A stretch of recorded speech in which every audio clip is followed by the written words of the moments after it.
Hello and welcome back to another unboxing of the 2023 Seiko Supercars release. In this video, we're taking a look at the two special editions, the SRPJ97K-1 and the SRPJ97K-2. If you're looking for the limited edition Supercars release for this year, we have done a video on that, so check that out when you're done with this one. I'll start off by unboxing the SRPJ97K-1, which comes in a nice presentable box. Right off the bat, I gotta say, this is a lovely looking piece. We get many of the same details and textures as the limited edition, such as the mock carbon fiber dial and the red and black bezel. However, this bezel is actually hardlex glass, just like the Seiko 5 GMTs. The outer ring of the dial is also different. There's no bright colors here, but this may come as a preference to many, so not really a huge loss if you ask me. Also, the second hand is plain stainless steel as opposed to red.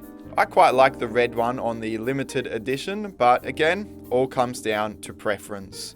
Outside of the dial, we have an uncolored stainless steel case, so no black or grey coating, and of course, no stainless steel band, instead a rather smooth and comfy silicone band. There is a stainless steel buckle though, and the loop has the Supercars logo on it.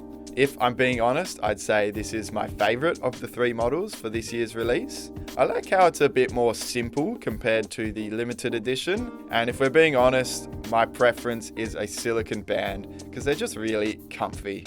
But we have one other model to show in the SRPJ97K-2. Now look at that strap. If you're going for vibrancy, then go for this model because this thing is loud and showy.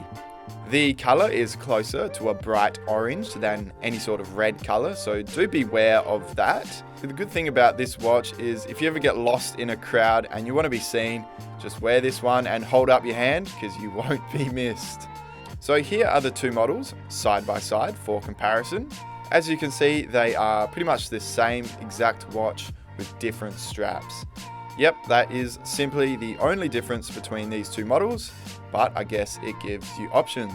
They are both standard Seiko 5s with the 4R36 movement, a day-date complication, an exhibition case back, rotating bezel, 100 meters of water resistance, everything you're used to in a standard Seiko 5, but with a race car vibe all throughout. So anyway, what do we think? Which model would you go for?